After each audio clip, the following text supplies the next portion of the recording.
a dumbbell or kettlebell sumo stiff-legged deadlift, you're going to be having your legs in a sumo stance position. So they're going to be wider than your hips, toes turned out.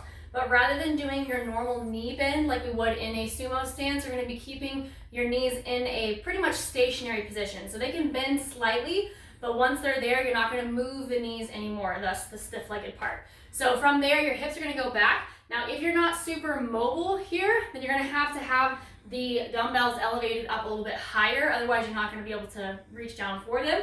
Otherwise, once they're on that lift, you're going to grab hold, keep those legs in that locked position, hinge at the hips, stand up, and come down. And depending on the size of your lift, you can have dumbbells facing back or palms facing in, neutral grip. Okay, so here, hips are going to go back and then forward. Try to not move too much at the knees. You want to have the feeling of keeping the tailbone elevated the entire time. So rather than dropping the tailbone down, it stays up. And when you get in this position here, you should feel a pretty strong stretch at the back of the hamstrings.